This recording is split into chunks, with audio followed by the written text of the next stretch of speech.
The world is doomed. Those called the 10 strongest knights who protected the continent had already exhausted all their energy. And over this vast contaminated land, only death prevailed over all, except for him, the knight who was still alive. All of this was caused by the demon commander of Gluttony, who admitted that this human was strong, but that it still wasn't enough to kill him. Even so, our warrior grabbed his hammer and struck the commander's arm with such force that he crushed it, smashing him from head to toe, because that monster was just noisy. And in this way, a little peace was finally achieved, though due to his injuries, he wouldn't last much longer either. Then he paused to think. Had he done everything wrong from the start? After all, mana training was knowledge exclusive to knights and nobles. Therefore, he had to overcome countless failures, climbing to the top even while being at rock bottom. What if, instead of what happened, he could have trained with the proper methods from the beginning? Could he have saved the continent and the entire world? But reflecting on the commander of Gluttony, he thought that despite everything, he was really exceptional, even though he was only the 7th among all the Demon King's commanders. It was at that moment that he heard a voice calling him. The one calling was the Emperor of the Sword, Asgard von Valentia,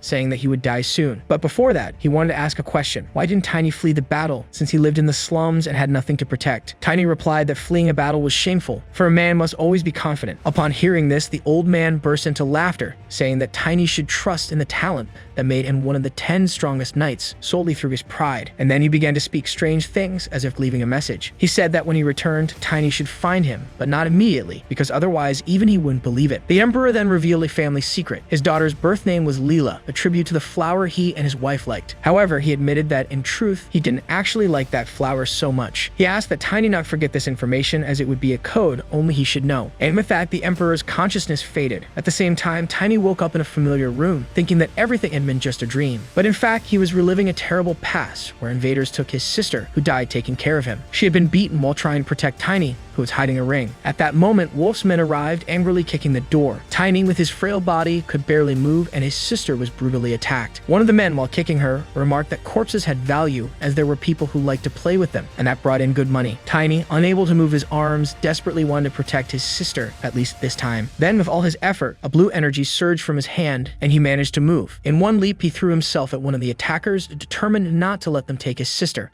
The men began beating him, but Tiny resisted, and after several blows to the head, the bandits gave up and left. At that moment, Tiny realized that something had changed. This was the end of his nightmare, but this time, he had managed to act differently. The mana had awakened in him earlier than it should have. He realized that perhaps the Sword Emperor's words were right. This wasn't a dream. He had really returned to the past and could now change the future of the world. Taking advantage of the moment, he cursed the old man for not sending him even further back in time. However, at that instant, Tiny began coughing up blood, a consequence of his frail body trying to use mana. Even so, he knew that complaining was useless. If the Emperor had sent him to the past, this was his chance to ensure that his sister could rest in peace, something he hadn't been able to do in his previous life. With that in mind, Tiny decided to follow his path and avenge his sister's death. But before that, he needed to ensure she rested in peace. And even though they didn't share the same blood, what they had in common were their black eyes and hair, something rare throughout the continent. Because of this, many people avoided him, but his sister, always kind, gave him the name Tiny and treated him with love. That's why, this time, he was able to bury his sister in peace. Meanwhile, one of the women, Emma, a friend of his sister's, thought that Tiny had changed a bit. Not long ago, she had found him eating soup in front of his sister's body, his wounds already healed. When he finished eating, he simply picked her up in his arms and thanked Emma for the soup, promising to return the favor one day. After that, his sister's funeral began, and Tiny remembered the words she always said: "Be confident and keep your head held high." For that reason, you would have no regrets in this life. 1 month later, it was finally time for revenge. He arrived before the wrongdoers and asked where Wolf was. One of the henchmen tried to slap him, but Tiny caught his hand with a single motion and twisted the man's arm. Another came at him, grabbing him by the shirt, but couldn't do anything. Tiny, with ease, delivered a powerful kick to the man, for his mana-infused body was already at an advanced stage, something he had not been able to achieve in his previous life, the perfect fusion between the physical body and mana. As a result, his body had become much stronger. However, this powerful technique came with a side effect. You need to eat like a boar, or better yet, like Luffy. Emma even complained that Tiny had eaten her entire 10-day supply. She soon realized that after reconstructing his body, something had changed. Now that his mana had awakened, Tiny could fix the weaknesses from when his body was frail. Then he grabbed another thug by the leg, swung him into the air, and threw him far away, thanking them for having broken his body before. The man flew so far that he destroyed the entrance to the place.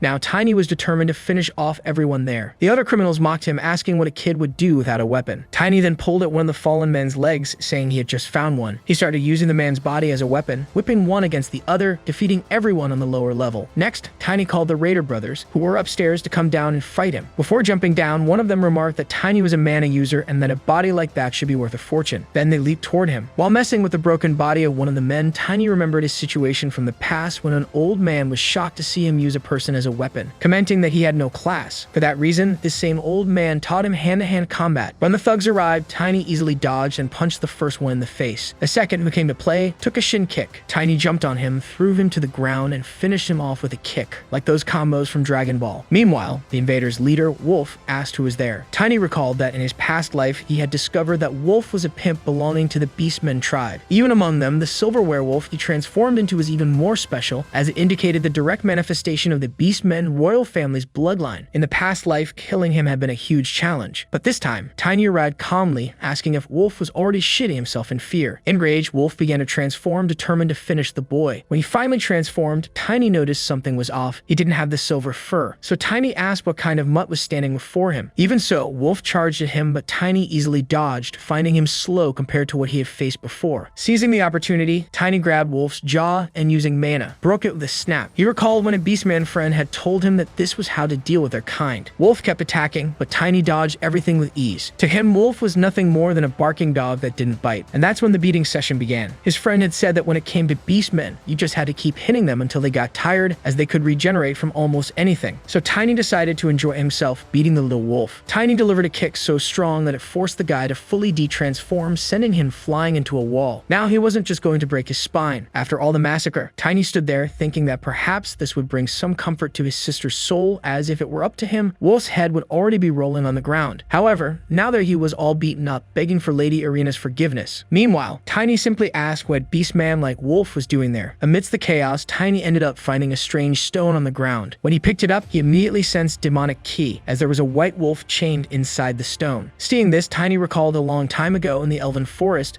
when an elf spoke about spiritual creatures. She explained that these creatures are reborn after accumulating mana for at least 100 years. What she described as the quintessence of a spirit was exactly what Tiny was holding, a spirit stone. He wondered why Wolf had one of these stones, especially in such a strange state. Even so, Tiny punched the chains, freeing the white wolf as he watched its memories. This spirit had been surrounded by a group of strangers using demonic ki, trapping it inside the stone. The boy receiving the stone was Wolf himself. These scumbags had been creating beastmen by having people absorb spirit stones, and that's how that boy had transformed into Wolf. This time, since Tiny had arrived early, Wolf hadn't been able to absorb the stone. However, the white wolf, furious, tried to bite Wolf. Tiny stopped it, saying that this scum deserved something far worse than death. The wolf seemed to understand, and Tiny remembered what that woman had said. It was possible for humans to tame a spirit, provided they had a pure soul and enough mana. That's why usually only children were able to do it. Tiny became pensive. After all, even though he was young, his soul was far from pure. But since it was working, he had no complaints. He was able to communicate with the wolf through the mana flowing inside the spirit stone. Thus, Tiny decided to form a contract with the wolf. Unlike magic, it wasn't necessary to focus on raising the spirit's level, as most of these beasts grew stronger as their tamer's strength increased. That's why the elf arena was among the top 10 knights in the world. Before accepting the contract, the wolf asked Tiny for a favor, to avenge his capture by the cult worshippers who did this to him. In this way, Tiny obtained his first spirit, naming it Moon Wolf. Looking at Wolf collapse on the floor, Tiny concluded that it was all the work of those worshippers who rejected God and worshipped demons. With that, he kicked Wolf, telling him to wake up. When nothing happened, Moon Wolf went to do his job. Tiny then asked where the guy who gave Wolf that spirit stone was. Terrified, Wolf said the organization would kill him. But before he could reveal anything, his head exploded due to a spell that prevented him from saying a word. With that, Tiny focused on what was most important. He took Wolf's body and threw it against the wall, where he knew these scoundrels' treasure was hidden. The item he needed was the Valencia family ring. Some time ago, a blonde-haired girl had asked for his name and given him a ring, telling him that whenever he needed help, he could show the ring to find her. That same ring had been stolen by those wrongdoers. The person who had given it to Tiny was Clovan Valencia, the youngest daughter of the Sword Emperor, known for her kindness and called the Saint of Valencia. This had happened because in the Valencia family culture, children who came of age had to place flowers in each temple and make their names known. That's how Clove had met Tiny on the streets and given him the ring. In his past life, Tiny took too long to seek revenge, and thus it took him longer to recover the ring. Now, with the ring in hand, he saw a great opportunity to find the Sword Emperor. Suddenly, Tiny heard a voice from below. He went down, knowing that the time had come. The shiny, bald knight had arrived. He couldn't believe that a mere child had caused all that destruction. This was Lamb, the commander of the castle guards, who was already thinking of using the situation as an excuse to increase the bribe he received in exchange for protection. But before Lamb could do anything, Tiny descended the stairs, saying he was just dealing with some trash. And since there was a knight around, it was obvious he had been getting good money from Wolf. The bald guy immediately flexed his veins, even where where he had no hair and charged furiously at Tiny. However, Tiny simply struck him with his hand, throwing the bald man far away, as given the knight's level, if Tiny had given his all, he could have easily defeated him. Right after, Tiny delivered a knee strike, and even though he was strong, the bald man managed to block the blow. Now that he had shown a bit of his power, Tiny knew he needed to act smartly, as the bald knight didn't yet need to be treated as an enemy. Just as the bald man prepared to draw his sword, Moon Wolf appeared in his giant form, causing the knight to break into a cold sweat. With the situation calmer, Tiny proposed a deal. Instead of Wolf paying the bribe, Tiny would make the payment himself. The bald man, impressed, replied, "Oh ho, you're clever, kid," and asked if Tiny would pay the 5 gold coins Wolf used to pay. Tiny, however, knew that the bald man received no more than 1 gold coin and offered to pay him 1.5.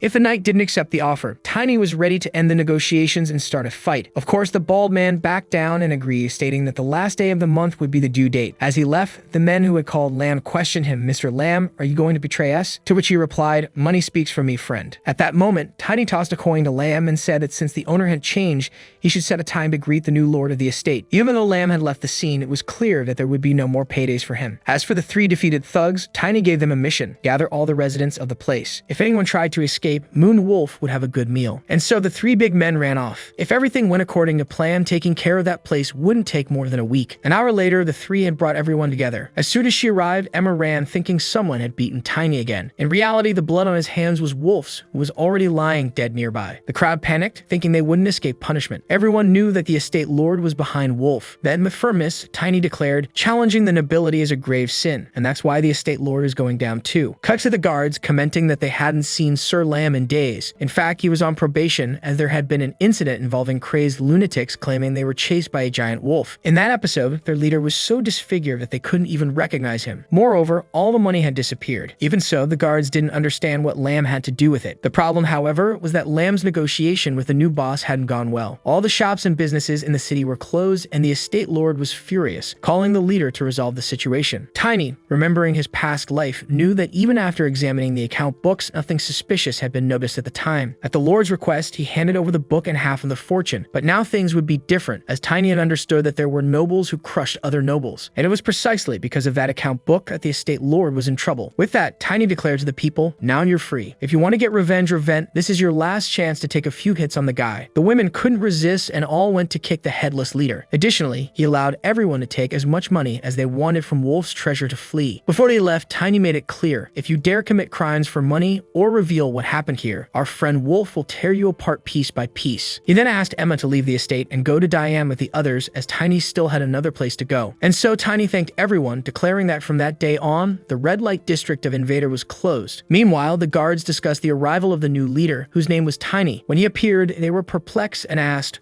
"What's a child doing here?" Tiny then summoned the big wolf, causing the guards to fall back in fear. After all, with his child-sized body, things like this would keep happening. Further ahead, the Grandmaster of the Knight's Order, Cran, introduced himself. However, Tiny, in his defiant manner, remarked that it seemed to be their custom to leave a guest waiting for so long. The knight, offended, was already preparing to draw his sword, telling Tiny to know his place. But it was Cran who needed to learn his place, as he tried to appear superior, though he was insignificant because Tiny was a guest of the lord of the estate. Cran, furious, started to speak more, but Tiny interrupted, saying that the real bad smell in the room came from him. As the knight advanced with his sword, the butler appeared, informing them that the lord was waiting. So the almost bald Cran began to guide Tiny inside the castle. Once there, Tiny was astonished and commented that it was a pleasure to meet the lord. The man before him was Timon von Filias, a baron. Tiny was surprised because in the future, he remembered Timon as someone 3 or 4 times larger. However, he knew that the account book would bring down the baron quickly. Tiny then expressed his desire to become the lord's weapon, putting the knight leader, Cran, as his competitor. The people present were even more shocked to learn that Tiny was only 13 years old. The lord stood up and commented, "So the boy who stole my wallet wants to become my weapon." But Tiny replied, saying that he believed he was doing the lord a favor. Meanwhile, the defiant Cran asked for permission to execute Tiny right there. However, Tiny mentioned the crackdown on drugs that the Duke of Valentia was carrying out in his territory, along with the fact that the Princess of Valentia had recently visited the state. He suggested that Cran think twice before everything blew up. Cran tried to belittle Tiny's words, but the lord interrupted him, saying that if what the boy said was true, he deserved a reward. The lord also heard rumors that Tiny controlled the spirit of the wolf, which he supposedly stole from a spirit stone. Finding this suspicious, the lord asked for an explanation. Tiny then glanced around with the help of the moon wolf and revealed that Cran was using a magic circle belonging to a dark mage. If Cran could use 2 of these circles, it meant he had offered hundreds of bodies or live sacrifices. This explained why there was so much talk about buying corpses for a high price. Without waiting for more answers, answers from Tiny, Crayon drew his sword to attack him. However, Tiny's spirit had already transformed into the powerful Mega Moon Wolf. The Lord, observing the situation, decided to change the terms of the test and asked Crayon about the boy's power level. According to Crayon, Tiny was close to stage 2, and unless he was descended from a prestigious family, he would be considered a prodigy. His mana pattern was perfectly stable. Tiny then improvised, saying that he had learned all of this in a vision, but he knew he needed a better excuse to convince the Lord and the Knights, so he claimed that he had learned everything from his deceased parents before coming to Felia's. And if anyone wanted to confirm this story, it would be impossible, as Felia's accepted all kinds of refugees, making it difficult to uncover information about his true identity. In the end, the Lord decided to trust his word, as he would judge the truth later. Meanwhile, Tiny was invited to stay at the Lord's residence, since things had been going wrong since he killed Wolf, and the Lord needed an excuse to cover up the events. The question left in the air was, an excuse for whom? Perhaps for the same organization Wolf was part of. If Tiny wasn't careful, he could end up in trouble. Accepting the proposal, Tiny asked if the Lord had any special visitors. The Lord agreed, saying that Tiny should be very polite to this person, but it would still take a while for them to arrive. There would be 3 days until the duchy reviewed the books, 3 more days until the punishment unit was formed, and 10 days until that unit arrived in Felia's. In total, that would be about 16 days. If the guest arrives after that, everything will be resolved. Tiny then asks the Lord when the guest will arrive, as he needs to learn etiquette before the visit. The Lord replies that the guest arrives in a week. Tiny panics, knowing there won't be enough time to prepare. Faced with this situation, there are only 2 options. The first would be to flee, as Tiny's allies are far away from there. However, if he fled, the Lord would probably put him on the wanted list, complicating his future meeting with the Sword Emperor. Furthermore, the idea of running away from something bothers him, because even without the necessary strength, he always finds a way to overcome his opponents. The second option is riskier. This guest seems to be someone from the high nobility. With the house empty, the fact that an important visitor is about to arrive makes everything more suspicious. The person supporting the Lord must be someone who cannot be shown to the public. If something major were to happen in Felia's, the visit could be postponed. For this reason, Tiny concludes that he needs to become stronger to defeat both the Grandmaster and the Lord, but he decides to leave that for later, as he is hungry. In the dining hall, the cook is startled to see Tiny lining up bowls and eating non-stop. His body improves every time he eats, making any medicinal herbs unnecessary. The boy just eats, and eats. At that moment, a man appears and asks if Tiny learned his manners from a dog. Tiny retorts, "That's right, if you're insulting me, bastard, you better respect me now." The man responds, "Respect someone who wants to hit a little boy? That's tough, huh?" The man gets angry, curses Tiny, and breaks the table. Another man with a scruffy beard tries to calm him down, saying that Tiny is just a child, but the vagrant next to him encourages the fight. Despite this confusion, Tiny taunts the man to come at him because he wants to show the Grandmaster just how strong he really is. Tiny starts to suspect that this might have been staged by the Lord. They go outside to fight, with the crowd gathering around. The bearded man charges, and Tiny, wasting no time, kicks his legs, making him fall. The man tries to punch Tiny, but he easily dodges and delivers another kick to his leg. The man, confused, doesn't understand how a level 1 child can be so strong. Even with his legs injured, he tries to attack again with a hammer strike. However, Tiny slides under the man's legs, jumps, and grabs his neck, turning the fight into a clack-clack game. Tiny wins the battle, leaving everyone around in shock. A knight had been defeated by a child. In Tiny's mind, he won without the help of the wolf to prove his potential. At that moment, he almost faints as he spent too much mana by using all his strength. If this had happened in his past life, he would have been in trouble, since although his body recovered quickly, his mana regeneration was very slow. Now in this life, he has complete harmony between body and mana,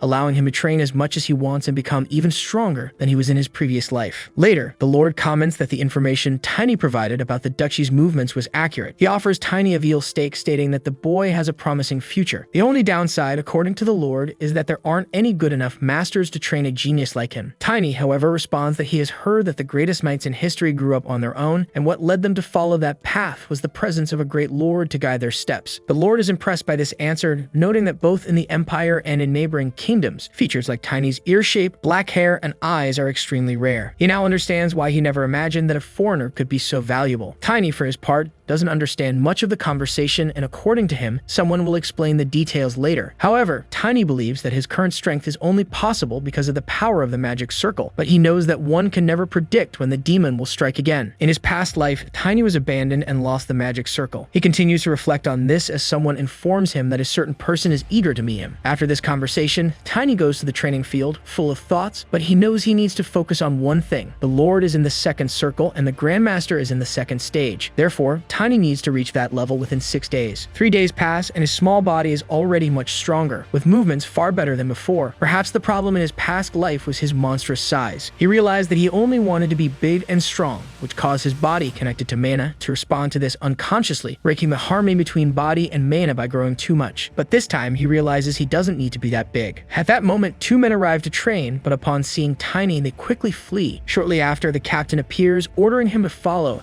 as the Lord has given instructions to present him with a weapon. Tiny thinks it's the perfect opportunity and follows the captain to the armory, where he finds various armor and swords. However, there are no axes, his preferred weapon. He asks if he can have something like the captain's sword. The captain, full of pride, says that the Gria's sword was crafted by a renowned artisan. Tiny, taunting, responds that the sword suits him much better since it should be in the hands of someone talented. The captain bursts with anger and asks if Tiny wants to die. The clever boy challenges, if you're unhappy, how about a fight? The captain doesn't hesitate and furiously charges at Tiny. Outside, people hear Tiny yelling, "I'm sorry, Captain. I'll be more careful." He leaves the armory all bruised, carrying a strange, wrapped sword. Everyone assumes that Captain Kron hit a child, fueling rumors that he dislikes the boy, which seems to be true. Back in his room, the maids ask Tiny what happened. With a slight grin, he says the captain told them they were going to get a weapon, and that's exactly what happened. Meanwhile, the Lord asks his subordinates if the sacrifice is secure, worried that Tiny is messing up the invaders' plans. He needs to resolve this quickly because in a few days, Tiny's lineage will be confirmed. If he is not from that family, he will have to pay a terrible price. However, the Lord doesn't believe this will happen, as Tiny is highly talented and possesses knowledge that could only come from a prestigious family. Additionally, he has black hair and eyes, which the Lord sees as a confirmation of his lineage. That night, as Tiny was preparing to sleep, an alarm spell from his circle was triggered. Looking ahead, he sees Tiny appearing and slicing it in half, claiming it was punishment from the heavens. The next day, the maids are frightened by the presence of a strange dark magic energy. The knights, incredulous, comment that such a thing wouldn't be possible, but the priest who was there has already reported the energy to the parish. Glenn, one of the knights, mentions that an imperial investigation will be sent. The reason the captain's body remained in such a state even after death was that he was a dark mage whose body decays instantly upon dying. Glenn notices that the sword Tiny is carrying is the same one the captain used. Everyone is surprised because the captain hasn't appeared since the previous day. The guards start investigating and question all the servants, who confirm the same story. The captain beat up the boy. Glenn calls for Tiny. When he arrives, he tells the exact same version that everyone else had given. Glenn then questions him about the fact that they investigated the armory and found nothing, making the captain's disappearance even stranger. Tiny, acting as usual, says he really didn't see anything and that his testimony is the same as the others. Seizing the opportunity, Tiny asks what will happen to him, as the Lord had said his future was secure. Glenn simply tells him to return the next day. Tiny, on the other hand, can't recall any night like that, as he remembers having defeated all of them. The next day, Tiny receives a mercenary plate and a substantial amount of money. Glenn explained that only commoners with merchant or mercenary status could enter other provinces. According to him, staying in a decaying place like that would only waste Tiny's talents, so he advised him to go far away and strengthen himself.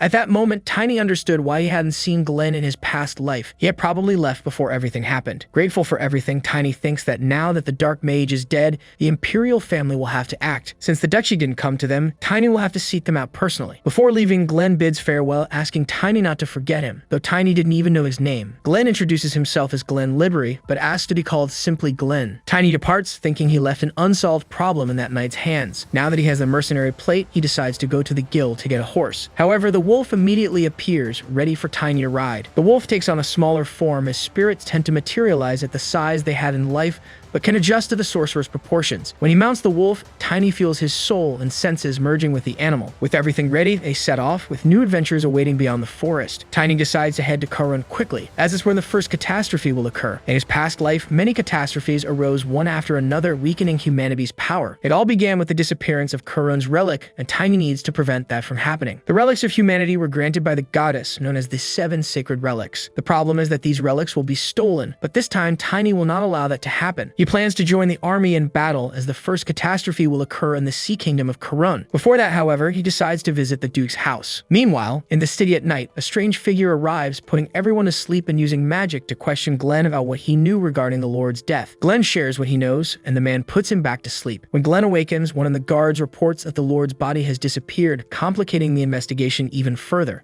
The hooded man finds the body of the sword's owner and concludes that the culprit of the incident must be that boy who defeated the wolf and vanished. He swears vengeance against Tiny for disrupting the organization's plans. At the western gate of Valencia, Tiny's plan seems to be going well, except for the fact that they still don't have enough money to buy decent equipment. At that moment, a skinny man and a fat one show up, demanding that Tiny hand over all his money. Seeing this, Tiny asks them the same question, realizing he has found his problem solvers. He remembers a rule from his past life. If a large shadow appears in an alley, it's best to hide without breathing. Tiny always caught these alley guys and shook them down mercilessly. He quickly defeats the two thieves and takes their money. Soon after, more people arrive, claiming to be from the Rufus family. Tiny, however, has never heard of them and considers them too weak. One of the men tries to attack him but gets slapped in the face. The skinny man receives a solid kick to the head, showing that this group was no match for him. Plus, Tiny walks away with a good amount of money. After that, Tiny goes to an equipment shop and buys a leather armor and a club to strike his opponents in the head. As he leaves the store, he sees a crowd talking about an important person being in the city. Curious, he asks the vendor what's going on. The vendor reveals that the Princess of Valencia is patrolling the city. Upon hearing this, Tiny starts reflecting, remembering that if his sister taught him about affection, Chloe was the first person to give him hope. Even though the story between them didn't end on the best terms, it was thanks to the hope she gave him that he was able to keep going. These two people ended up changing his life. Tiny recalls that when he met the woman in his past life, she burst into laughter because the name Tiny didn't suit the giant man he had become. But in this life, he will meet her much sooner and secure a meeting with the Sword Emperor. Meanwhile, in another part of the city, the eldest son of Count Lucent was showing the city to Chloe, discussing trade and everything else. However, Chloe interrupts, saying she wants to see the poorer parts of the city. The young man, not understanding why, agrees to take her. Chloe's interest in these areas was influenced by the education she received from her father, who told her to observe the poorest people and seek ways to improve their lives. According to him, only by doing so could the country become a better place. Chloe has a desire to change people's perception of reality, but when her fiancé is announced at the coming-of-age ceremony, she will no longer be free for the rest of her life. She even thinks about seeking refuge in a temple, but her father would be deeply saddened by that. At that moment, a child appears in front of her and the crowd wonders who that boy is. The child raises a ring and says the princess gave it to him, stating that she asked him to return the ring someday. Chloe recognizes the ring as hers but remembers that she had given it to a poor child. The guards immediately place a sword at the boy's throat, while he insists that it may be hard to believe, but he is the same child from before. He is the only one with dark hair and filias, or perhaps the only one in the entire duchy. Chloe is startled as the boy seems so weak and small just a short time ago. The child then uses his mana to summon the lunar wolf in its smaller form. Chloe is delighted by the wolf's cuteness, as only very pure children can summon such a spirit. She also compliments the name he gave the wolf, commenting that she wouldn't have imagined he had grown so much in just 2 months. The boy introduces himself as Tiny and explains that his growth accelerated because he awakened his mana. However, the red-haired girl is suspicious, finding the situation odd. The blonde suggests it would be better to interrogate him after a quarantine, but Tiny says he won't ask for trust. He recalls what the princess told him that day and expresses his desire to meet Lord Asgard von Valencia. The crowd again points swords at him, asking how he dares. Tiny responds that there's no way he could harm the sword saint, as there are only 7 superhumans across the entire continent, and one of them is the Sword Emperor, who can wield the power of destruction. Everyone is impressed, praising His Excellency's prestige. However, Tiny expresses his wish to personally explain to the Duke what happened in Filias. Sometime later, Chloe was interrogating her knight to find out if she was hiding anything beyond what Tiny had said. The knight reveals that there was a black mage in the Empire and that it seems there's someone even greater behind it. Since Tiny experienced all of this, his testimony could be an important clue, so it's better to take him to her father soon. Meanwhile, Chloe asks how long the redhead is going to keep holding the wolf. She even tries to get the redhead to pet it, but the girl blushes from the animal's cuteness. Chloe then asks where Tiny is. In truth, the young Edmund had taken Tiny because he wanted to say something. At that moment, the wolf had already disappeared. Meanwhile, Tiny asks the young man what he knows about the black mage. In reality, it was just a trap to get Tiny to follow him, as now he was going to teach Tiny good manners with a slap session.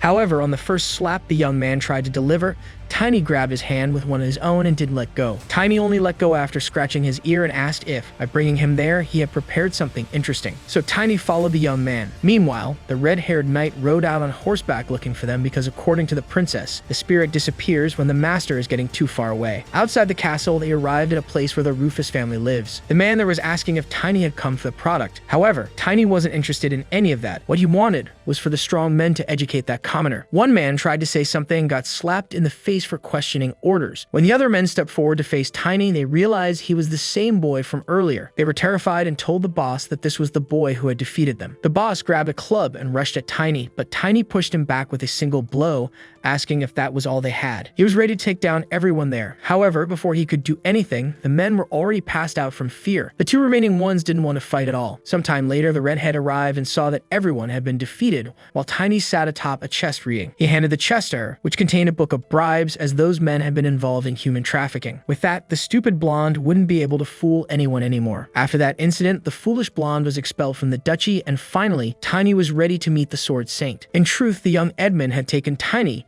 because he wanted to say something. In the carriage, Tiny asks if she doesn't distrust him, and in fact, she's already heard of the dark-haired boy from Philias. They say he destroyed the underworld organization and freed all the victims, and he's just done it again. That's incredible, but she still scolds him because he needs to warn her before doing these things. 3 days later, the knights stop and ask the princess why an elf requested to accompany them. She immediately says that she is an envoy of the World Tree Arena, and she came to greet the travelers because she wishes to join them at this moment. The girls are delighted by the elf, while Tiny notices that she is a fifth circle sorceress. These elves are descendants of fairies, famous for their beauty. Elvenheim, the kingdom of the elves, is located at the far west of the map, so it is always very difficult to see elves in the Aslan Empire. Even so, most people are friendly toward them, as elves are born with elemental abilities and are known for being pure, kind, and gentle. However, since this elf is a fifth circle black mage, it's odd. She explains to the princess that she is passing through the duchy on her way to the kingdom of Werevist. The elf formally introduces herself to the group, showing respect and stating that her goal is to travel the world listening to stories. She asks if the princess is the owner of the spirit, but the real owner is the boy right behind, our Tiny, who is suspicious, as he never thought someone like her would be of high rank in the organization. Switching to acting mode, he says, "Wow, it's my first time seeing an elf," while the other girl asks if he's gone crazy, grabbing her leg. Fortunately, this lady doesn't know about the Moon Wolf's abilities, as only the owner can know that. While they were talking, the elf demonstrated magic, and Tiny began analyzing the situation. They have 12 level 3 specialists and a level 4 warrior. Thinking about it, the stages of a mage's circles and a mana user can be seen as equivalent. To defeat someone of a higher level, at least 5 people of 1 level below would be necessary. In other words, if he, who is level 2, wants to beat someone from the 5th circle, he would need at least 100 copies of himself, since with just one attack from her, he'd be done for. Fortunately, they have a secret card and just need to wait for the right opportunity. When the little wolf jumped on the elf, she suggested holding him for a bit. At the first "come here, darling," the wolf transformed into its monstrous form, and Tiny started attacking with his hammer, while the redhead came in with her sword because that elf is a black mage. A few minutes earlier, Tiny had warned the princess, using the Moon Wolf, that this was a dark elf, and that if they didn't launch a surprise attack, they'd be in danger. That's why the wolf jumped on the redhead to deliver the message. Now back to the action, Tiny hammering from one side and the redhead with her sword. When the elf dodged, she ascended into the air with her magic while the knights advanced. Tiny tried a left swing, but it didn't work as she used magic against the group, wondering how these bastards figured her out. Tiny, with his wit, responds mentally. Of course we'd know, her stench can be smelled from miles away. Because of that, a giant spell exploded in Tiny's direction, but he managed to use some kind of shield, so the damage wasn't too severe, although still dangerous. The redhead advanced while Tiny mounted the wolf and kept hammering at the elf's shield. Now the two attacked together to finally break that black elf's shield, and since it dealt a lot of damage, Tiny came down, slamming her into the ground. At that point, the two of them came again while she cast magic at all the knights, aiming at the princess. The redhead managed to defend. Tiny then used his iron armor and came from above, as now it was full force. This caused a massive explosion, and finally it broke the elf's shield. The redhead advanced again, but the elf cast more magic. Even wounded, she still had all that power. With his iron body, Tiny started hammering the woman, who caused a mega explosion, almost as if the asphalt were burning. From above, she began summoning a strange power, and Tiny realized that she was the last follower of the demon, sacrificing her own body to increase her powers. She then used the offering of flames on the knights, burning them all. Everyone was at their limit, and they needed a greater force to finish off that wretched woman. And so it was Chloe's turn to act. Chloe came in with power of light, Shane. For in this world there is divine power granted through penance and blessings. Those who achieve priesthood through penance upon being baptized learn about divine power and receive anti-demon powers. However, there are people who are born with this power, like a saint or a warrior, who are said to be sent by God, beings who are rarely born. Chloe is one of those rare beings, a cleric, someone who wasn't born into priesthood. The knights were astonished as she had hidden her divine power even from them. According to Tiny, Chloe is the most powerful cleric he has ever seen, and now her power would be enough to wipe out the damned elf. When the elf fell to the ground, Tiny was quick to hammer her head. But when it came time to finish her off and seal her in the coffin, Chloe ran over, saying that she couldn't die as she needed to be interrogated. Chloe still needed to know the reason behind all of this. Even so, it seemed that the last hammer strike was the last thing the elf saw. Chloe thought of healing her with her divine power, while her guards commented on how incredible the princess was. And with that, Chloe's secret was revealed. Chloe asked Tiny if he already knew all of that, since he was the only one who didn't seem surprised. Tiny, a bit awkwardly, explained that he knew but still couldn't reveal the reason. One day, she would certainly find out. To his surprise, Chloe replied with a simple, "Alright, but next time tell me." Tiny Tiny then revealed that the Black Mage was after him because of the trouble he had gotten himself into. For Chloe, it was fine because it was the duty of nobles to eliminate all threats. If she had died, it would have been her own fault for not having enough power. This showed that Chloe was still the same as she was in her past life. She gave him a few pats as he was worried about something silly. Meanwhile, our red-headed lady arrived, commenting that Tiny really hated being called a child. She came over pulling his cheeks, teasing him because a child really doesn't like being called cute. Then the princess mentioned that she needed to report everything to her father as soon as possible. They continued their journey to Taiban, the main gate. Tiny knew that the princess's father took very good care of her, but he thought that this was a bit much as all the Knights of the Blue Wing were there to escort her. These knights are, at the very least, specialists, and they are the most powerful group in the Empire. They all kneeled as they presented themselves to the princess, and she commented that they had done an excellent job. Baron stood up, saying he was happy for the princess's safety, as her excellency had been very worried. The princess, however, was certain she had informed them that she was 100% safe, and that there was no need for such a fuss. According to Garin, if there hadn't been an emergency,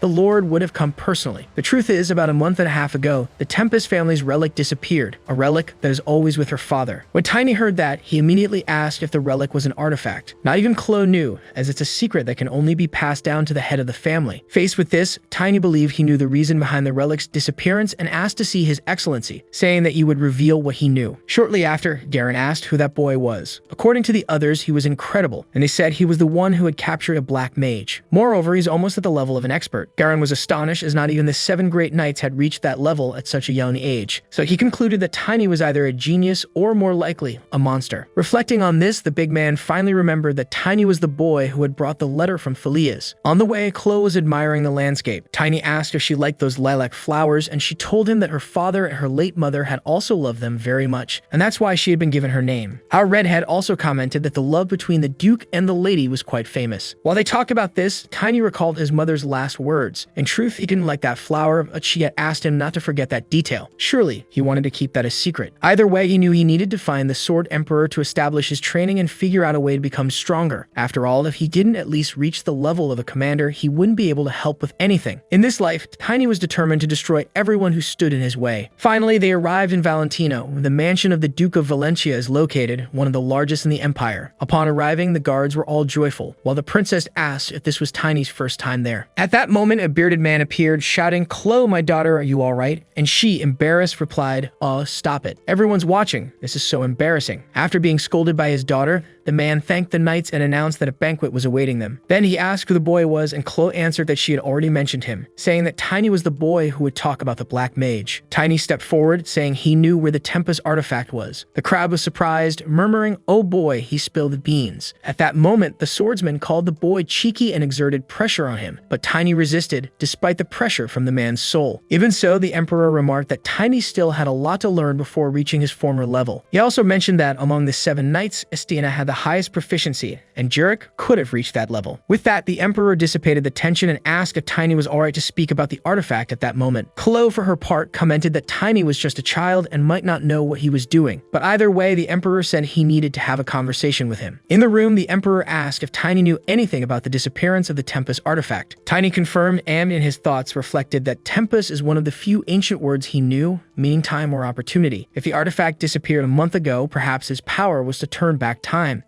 Tell me more, boy, the Emperor said, curious. So Tiny began explaining that everything started with a catastrophe that would only occur in 20 years. He detailed the entire story of how he managed to return to the past, explaining everything. The Sword Emperor commented that the story was well crafted, and that Tiny even knew the names of the World Tree's guardians, the first hammer of the dwarves, and the orc warrior. According to Tiny, they had been his companions for a year, although it was hard to believe even that those two were always at odds. The Emperor then concluded that Depis means time or opportunity, and that only one person can be sent to the past after sacrificing the life of a very powerful human. He also warned that descendants must use this with great caution. These were the words passed down along with the family relic, but honestly, he hadn't thought they were true. However, the circumstances seemed real, even if it was difficult to trust his own judgment. He had relied on someone else's talents and brought someone back to the past. If he had been the one to go back, he would have used his experiences to organize humanity's power and face the Demon King's army. That's why he was astonished that it wasn't him, but Tiny who had returned. Only Tiny in the future future knew why. Before he died, he spoke of saving talents. It was then that Tiny realized the man was losing it. The swordsman came to the conclusion that he didn't know exactly when he would return. The only thing he knew was that one must return to the moment when their soul was most disturbed. Seeing this, Tiny must have returned to the moment he found his determination, which is why he went back to the day his sister died. Now the swordsman had two more things to check: if his future self had told Tiny to find him, and if he had prepared some form of confirmation. And yes, that was the case, as his daughter's given name was Lilith, chosen because it was his wife's favorite flower. However, the truth was that he didn't really like that flower. He began to laugh because this was something he would have said as a password, and now it finally made sense to him, as only this explained the disappearance of the relic, perhaps because they were in the past, but that old man still had a sense of humor. Even so, he needed to check something else and sent for Night Warrior. He believed in Tiny's regression, but trusting him was another matter. So to prove his abilities, which had been recognized by his future self, he decided to test him. It seems a bit unfair, doesn't it? First, the old man tells him to find him, and now Tiny has to prove his abilities. That's double the work. Then the swordsman asked if Tiny had ever thought about what the future would be like. Tiny started circling around the question, asking if he wanted to know about the future of the duchy. But, in fact, what the man really wanted to know about was the omen of a disaster.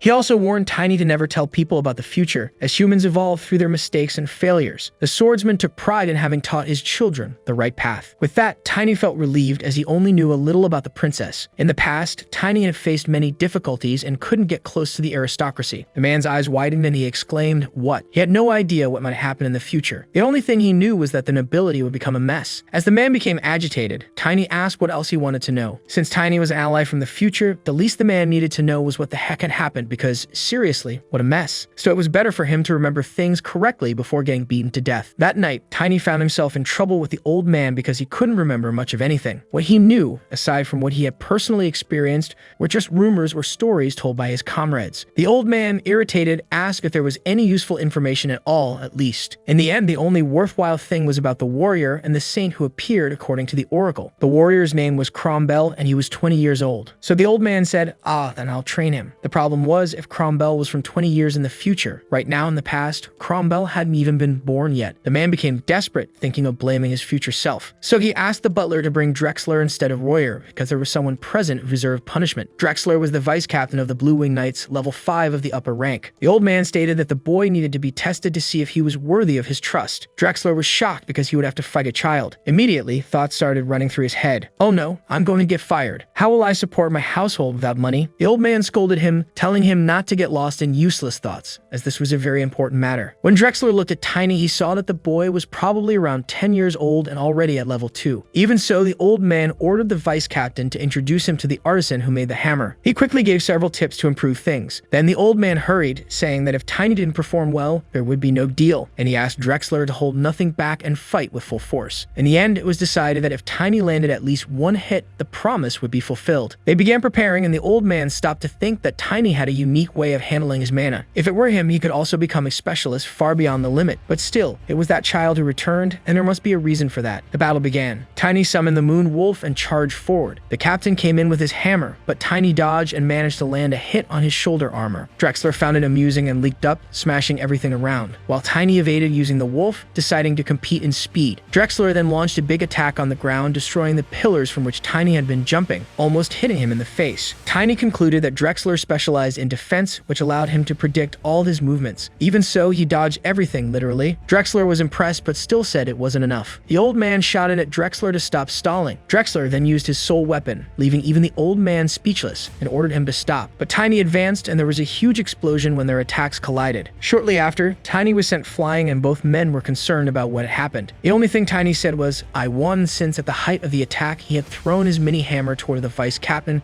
cutting his face. Still, it was crazy, as Tiny could have died. But he didn't die, and he won because ever since his past life, that's how he acted. Otherwise, life becomes nothing but a dead end. After all, this is just a game where we need to win at any cost, and that's how he's lived up to now. The Duke agreed, thinking that in Tiny's previous life, he must have believed it was worth trying something reckless. And as promised, the old Duke would keep his word and give Tiny what he needed. The moment Tiny thanked him, he collapsed to the ground and took a nap. When he woke up, he was in a room, and the Duke called him, saying they had a lot to talk about. In a hallway, Chloe appeared, calling the Duke and asking where he was taking the boy who had just woken up, asking if he was going to hurt him again. The Duke responded that Tiny had hurt himself, asking how he could harm his daughter's benefactor. Sure, Chloe replied. Tiny was confused by this benefactor talk, thinking it was the opposite, and apologized to Chloe, saying he was greedy and ended up getting hurt. Chloe fellow Happy said that Tiny should act more like a child. Meanwhile, her father looked at him suspiciously and warned Tiny that he was watching him. Embarrassed, Tiny commented that he didn't deserve to be called the princess's benefactor, as that never originally happened. Hearing this, Chloe asked what they were talking about, but the Duke quickly replied that it was nothing, telling her to focus on her coming-of-age ceremony. In the Duke's room, he mentioned that he forgot to inform Tiny of something important. The fact that Tiny had returned to the past must be kept a secret. Only a few people could know. This must not reach the ears of the priests because the flow of time and space is the axis of destiny organized by the Creator, a power that not even the goddess can touch. A mere human defying this would be blasphemy. This was the reason the Duke's family kept the existence of Tempest a secret. Tiny was confused, thinking the goddess wouldn't be the Creator, but the Duke explained that this had been erased from the scriptures long ago. He reiterated that only the 10 knights he had mentioned should know, keeping the priests out of it. Now Tiny felt relieved because he knew he would become much stronger than before. He asked what abilities he would use in the future, but what he really wanted to know was about the promise the Duke had made. Or is he getting senile and forgetting? He thought. Without missing a beat, the Duke smacked Tiny on the head, saying that Tiny first needed to learn some manners. Then he started dragging him along, asking if he had ever heard of a force called gravity. Zum zum zum, don't fall asleep, lazy boy. The Duke explained that his family's vision was divided into 4 fundamental parts: mana techniques and sword techniques that combine defense and attack,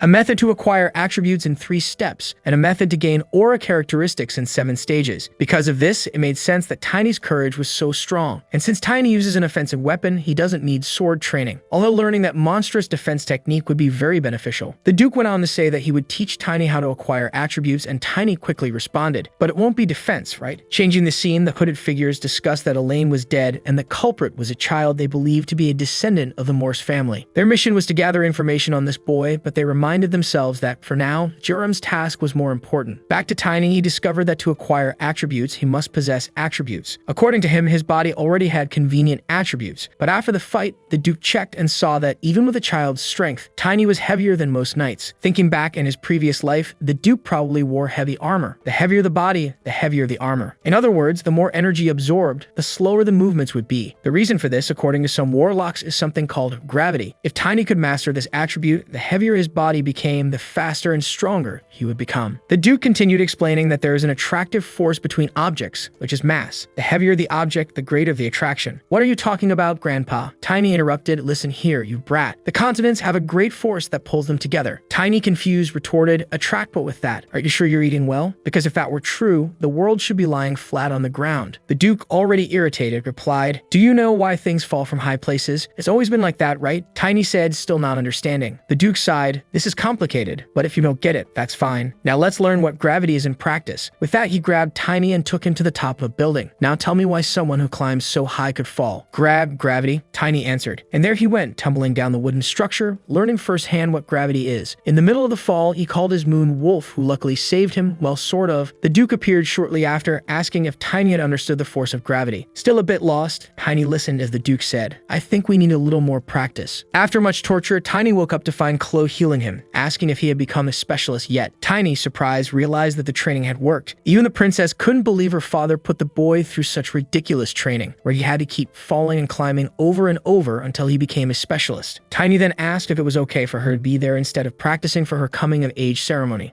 She replied that all she needed to do was practice etiquette. Tiny, trying to be encouraging, told her she would do well, only to get a light smack from Chloe, who asserted that on that day, she would be the star of the party. She added that it was fine for her to be there because, after all, Tiny was part of the family too and could start calling her sister from now on. She then asked if Tiny could keep a secret. Cut to the next scene. We now see Drexler, who had heard that Tiny had become a specialist and was itching for a rematch, this time without weapons. It's not typical for knights to lose their patience with a child, but Drexler was ready for a fight. The battle began. Drexler unleashed his aura, prepared for combat, and Tiny, without hesitation, jumped forward, hammering Drexler's shield. The knight, shocked, thought, impossible. Is this the same boy from last week? Before he could react, Tiny kicked him, sending him flying backward. Drexler halted his fall and charged again, his hammer colliding with Tiny's fist in a powerful clash that pushed them both back. Drexler, astonished, noticed his hand was trembling. This kid is strong. Tiny then started attacking from all angles. In a final move, he jumped over Drexler, leaving him confused. The audience was also amazed at how easily Tiny handled such a heavy club. Drexler, furious, charged again, and Tiny decided to confront his strength directly, getting thrown aside. However, this was part of his plan. He prepared himself and once more jumped over, using the Tiny combat style method, level 1. He activated the lightning slam, destroying the entire arena and leaving the vice captain on the ground, while everyone wondered, is this the power of a specialist? Tiny was there, thanking everyone for their help, while the other, relax, said, I was going easy on you. You know that, right? Tiny also mentioned that he wasn't even using all his strength because he was also an elementalist. That's when the captain burst out laughing, saying that Tiny had passed and welcomed him to the Blue Wing. However, Tiny surprised everyone by stating that he did not want to join the Templar Knights. The captain was shocked. What? Then why did you earn the family vision? Later, with the Duke, he explained that he had forgotten to inform the Blue Wing that if Tiny intended to travel across the continent, it would be better not to belong to any family. Anyway, the Duke commented that Tiny had exceeded expectations, especially after being thrown 1,001 times from the building. Now they were almost ready to face the first catastrophe. What was missing was to create an artifact, a warhammer for Tiny. An artifact infused with almost permanent magical power is a very valuable item, but it would require at least several years worth of salary to buy something like that. Surprisingly, the Duke already had a hammer that had been crafted for several months, originally intended as a gift for the vice captain. So they went to the best forge in Valentia, Rendell's hammer. There, Tiny asked them to resize the hammer to his size. The blacksmith, irritated, said he preferred to cancel the contract and pay the penalty because a job like this is no child's play. Seeing this, Tiny remembered someone saying that dwarves want weapons to find their true owners, even if they end up at loss. Thus, he realized he needed to prove that he deserved the hammer. When the dwarf took another look at Tiny, he noticed that he was already a specialist even at such a young age and was left speechless. Dwarves have a characteristic in their right eye that detects truth and lies based on the waves of words. Seeing this, the dwarf decided to make an exception. Inside the forge, the dwarf began to show the hammer but warned that it was still not ready, as he needed to work on the protection magic. Tiny commented that a warhammer artifact was not something common or popular, and anyone would be foolish to refuse the spell. The blacksmith then revealed that he had only one more warhammer, a black steel hammer covered in weight amplification runes which ended up becoming too heavy, and he abandoned the project. Surprisingly, Tiny loved the design and asked what else the blacksmith had. The blacksmith showed off the beauty, warning that there was no point in being greedy as the hammer weighed over 100 kilograms. Tiny, upon lifting it, exclaimed, "Erg, it really is heavy," and began smashing it down, destroying the ground and everything around. He was enchanted with the hammer and commented that even though it was a bit small, it reminded him of Nocturne, which he used in his past life. Tiny then asked if the blacksmith could help him make a dagger so he could use it once he grew up. Of course, the blacksmith agreed to help. He also wanted to know the name of the hammer. The name of this beauty is Stamp, revealed the blacksmith. Later, with the Duke, Tiny told him about the hammer he chose, saying that it would take 2 weeks to make the adjustments. He was still a long way from becoming invincible. The Duke, curious, asked, "Where did you learn this invincible stuff?" In fact, he had learned some Eastern languages because of his appearance, with black hair. Seeing this, the Duke burst out laughing, telling him to speak more like that because sometimes Tiny seemed a bit foolish in me. Since it would take 2 weeks for the hammer to be ready, Tiny would head to Chloe's coming-of-age ceremony. At this ceremony, the Duke planned to make that big announcement, a connection with the imperial family. That's when Tiny asked if he really intended to do that, even knowing that the prince would die on the day of the wedding. Tiny revealed that in the summer of the following year, all direct members of the imperial family of Aslan would die in the second catastrophe. As a result, the empire, which was considered the strongest nation, would suffer from internal conflicts, and the power of the nation would become fragmented. The princess would become a widow and the only survivor of the entire imperial family. In the end, he would receive the title of Imperial Princess of Misfortune. Now that the Duke knew this, he was determined to ensure that such a tragedy would not occur. According to Tiny, that was all he knew. There were rumors that the second prince was to blame, but in the end, he also died. Even the Duke couldn't figure out what happens in the afterlife. The Duke commented that his daughter, Chloe, was brilliant, a person with a personality that shone brighter than her appearance. Later, the whole world would see this. Even with his help, it was Chloe who managed to rebuild the ruined empire. However, she was not happy. For this reason, for the sake of his daughter and the world, the Duke would choose a path that could avoid as many tragedies as possible. He would save Chloe in his own way, but by saying this in front of her father, Tiny ended up getting a bump on the head. A few days later, the white-haired knight commented that they were receiving many guests. One of them was the commander of the Blue Wing Knights, Genus. He informed them that they had received a guest from Roctor, the third son, known as a parasite. The Duchy of Roctor was a powerhouse of the empire, a family that had been competing with Valentia for generations. The Duke ordered them to inform, "This is Valentia, not Roctor." He then asked Genus if he happened to have any illness. Since Genus did not, the Duke told him not to take everything on himself and asked if he had ever considered getting married. Genus replied that he absolutely did not want that, thinking the Duke was acting strangely that day. In reality, the Duke was asking these questions because Tiny did not know Genus's name, who was a very powerful knight. Somehow, Tiny thought that he might not be in his future. However, a mana user at level 6, like Genus, wouldn't die in some common battle, so probably his death would be caused by the second catastrophe. While Tiny was lost in thought, Chloe arrived accompanied by the red-haired girl. Tiny asked why she was there since many guests were arriving. Chloe said that when she was with Tiny, she heard interesting stories and could still see the little wolf, so she quickly began to pick up the fluffy little wolf. At that moment, a guy appeared, commenting that the Angel of Valentia was indeed very beautiful. This was Tybrun von Roctor. Upon hearing this name, Chloe and the red-haired girl were surprised. What? A Rockter. Tiberon Bold asked if Chloe knew that you would become her lifelong partner. He invited her to have some wine, but the red-haired girl, who was in charge of the knights, ordered him to step back as the princess was not permitted to interact with the guests. Tiberon, irritated, said, "A female knight wants to interrupt me," and called over his own big knight to impose respect on the women. However, they forgot that Tiny was there. The same actor, confused, asked his sister who those people were. When Tiberon's knight was ordered to get rid of Tiny, he received a smack in the face because he was already being a nuisance. The knight then advanced, but Tiny responded with another slap, knocking him down. The knights observing from above were surprised by the scene, asking, "Who the hell is this kid?" Don't forget to leave a like so I can keep bringing the next part of this work. What did you think of this story? Personally, I loved it. Until the next work, everyone.